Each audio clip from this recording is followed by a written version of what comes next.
वट सावित्री पर्व कथा सुनाने जा रहे हैं।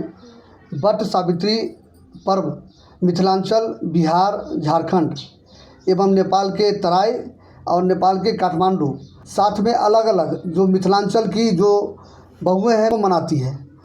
वट सावित्री पर्व ज्येष्ठ महीने की अमावस्या तिथि को सुहागिन महिलाएं पति की लंबी आयु और अच्छे स्वास्थ्य के लिए बरगद की पेड़ की पूजा करती हैं। महिलाएं पहले उपवास रखकर वट वृक्ष के समक्ष यह कामना करती हैं कि उनके पति के साथ साथ उनके संतान का जीवन भी लंबा हो एवं हमेशा सुखी रहे। आज के दिन बरगद के पेड़ की विधिवत पूजा करने के साथ व्रत कथा सुनने शुभ होता है। विवाहित महिलाओं के बीच अत्यधिक प्रचलित ज्येष्ठ कृष्ण अमावस्या के दिन आने वाले सावित्री व्रत की कथा सुनिए। हम आपको सुनाने जा रहे हैं, श्रवण करिए। और जो भी हमारे दर्शक इसको देख रहे हैं वट सावित्री व्रत कथा, उसको ज़्यादा से ज़्यादा शेयर करिए ताकि और जिन्हीं किसी महिला को ज़रूरत हो तो इस वीडियो को देख के वट सावित्री कथा का वह संदेश सुन सके, श्रवण कर सके। अब सुनाते हैं वट सावित्री व्रत कथा। भद्र देश के एक राजा थे जिनका नाम अश्वपति था। भद्र देश के राजा अश्वपति के कोई संतान न थी। उन्होंने संतान की प्राप्ति के लिए मंत्रोच्चारण के साथ प्रतिदिन 1,00,000 आहुतियाँ दी। 18 वर्षों तक यह क्रम लगातार जारी रहा। इसके बाद सावित्री देवी ने प्रकट होकर उन्हें वर दिया कि राजन, तुझे एक तेजस्वी कन्या पैदा होगी, जिसका सावित्री देवी की कृपा से जन्म लेने के कारण से कन्या का नाम सावित्री रखा राजा ने। फिर कन्या बड़ी होकर बेहद रूपवान हुई। योग वर न मिलने की वजह से सावित्री के पिता काफ़ी दुखी रहा करते थे। उन्होंने कन्या को स्वयं वर तलाशने भेजा। सावित्री तपोवन में भटकने लगी, घूमने गई तपोवन में और वो भटकी। वहाँ शाल्व देश के राजा धुर्मतसेन रहते थे, क्योंकि उनका राज्य किसी ने छीन लिया था। उनके पुत्र सत्यवान को देखकर सावित्री ने पति के रूप में उनका वरण किया।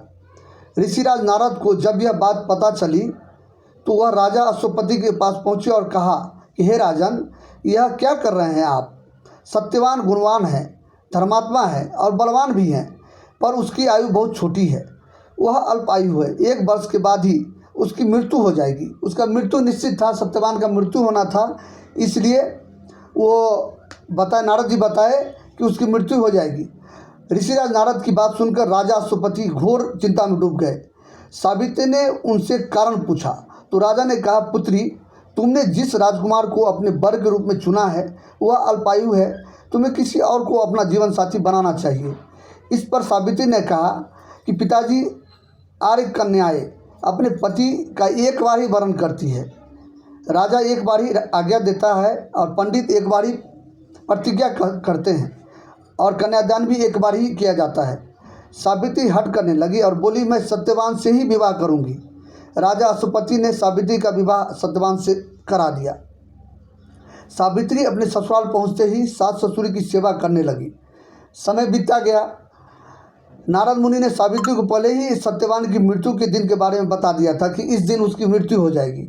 वह दिन जैसे जैसे करीब आने लगा, सावित्री अधीर होने लगी, चिंतित होने लगी। उन्होंने 3 दिन पहले से ही उपवास करना शुरू कर दिया। 3 दिन पहले से ही वो उपवास करना शुरू कर दी। नारद मुनि द्वारा कथित निश्चित तिथि पर पितरों का पूजन किया गया। हर दिन की तरह सत्यवान उस दिन भी लकड़ी काटने जंगल चले गए। साथ में सावित्री भी गई। जंगल पहुंचकर सत्यवान लकड़ी काटने के लिए एक पेड़ पर चढ़ा। तभी उसके सिर में तेज दर्द होने लगा। दर्द से व्याकुल सत्यवान पेड़ से नीचे उतर गए। सावित्री अपना भविष्य समझ गई कि अब हमारे पति नहीं रहेंगे, हमको छोड़ के चले जाएंगे। सत्यवान के सिर को गोद में रखकर सावित्री सत्यवान का सिर सहलाने लगी। तभी वहाँ यमराज आते दिखे। सावित्री को एहसास हुआ कि यमराज आ रहे हैं। यमराज अपने साथ सत्यवान को ले जाने लगे। सावित्री भी उनके पीछे भी चल पड़ी। यमराज ने सावित्री को समझाने की कोशिश की कि यही विधि का विधान है, लेकिन सावित्री नहीं मानी।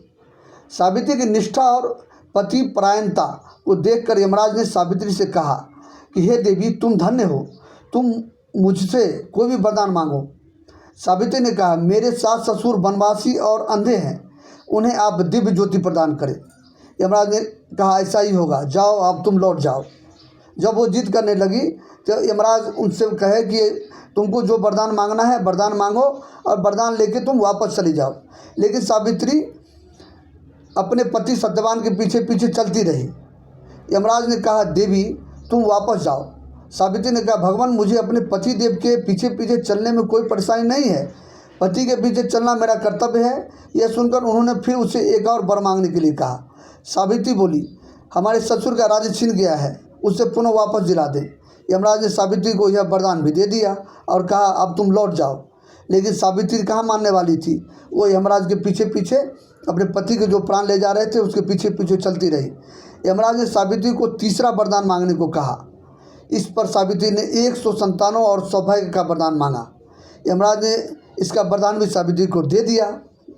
सावित्री ने यमराज से कहा कि हे प्रभु मैं एक पवित्रता पत्नी हूँ और आपने मुझे पुत्रवती होने का भी आशीर्वाद दिया है। यह सुनकर यमराज को सत्यवान के प्राण छोड़ने पड़े। यमराज अंतर्ध्यान हो गए, चले गए और सावित्री उसी वट वृक्ष के पास आ गई जहाँ उसके पति का मृत शरीर पड़ा था। सत्यवान अंततः जीवंत हो गया, जी गया और दोनों खुशी खुशी अपने राज्य की ओर चल पड़े। दोनों जब घर पहुँचे तो देखा कि माता पिता को दिव्य ज्योति प्राप्त हो गई है। इस प्रकार सावित्री सत्यवान चिरकाल तक राज्य सुख भोगते रहे। सत्यवान सावित्री कथा आप लोगों को हम सुनाए, आप लोगों ने उसका श्रवण किया और हमारे दर्शक बंधु जो भी इस कथा को सुने हैं वो लोग भी इसको ज़्यादा से ज़्यादा शेयर करें ताकि जो भी कन्याएं मिथिला हो या झारखंड हो, बिहार हो या नेपाल हो, नेपाल के तराई हो, जहाँ जो भी महिलाएं इस सावित्री व्रत कथा करती हों उनको यह कथा काम आवे। और इस वक्त हमारा सौभाग्य मिला है कि हम पहुँचे हैं काठमांडू और काठमांडू में अपने सगे संबंधियों के यहाँ बैठे हुए हैं, उनके पूजा घर में बैठे हुए हैं और परिवारजनों के साथ यह वीडियो बना रहे हैं। ये वीडियो को आप ज़्यादा से ज़्यादा शेयर करें। फिर हम किसी अन्य खबर के साथ, जानकारियों की खबर के साथ मिलते हैं। धन्यवाद, नमस्कार।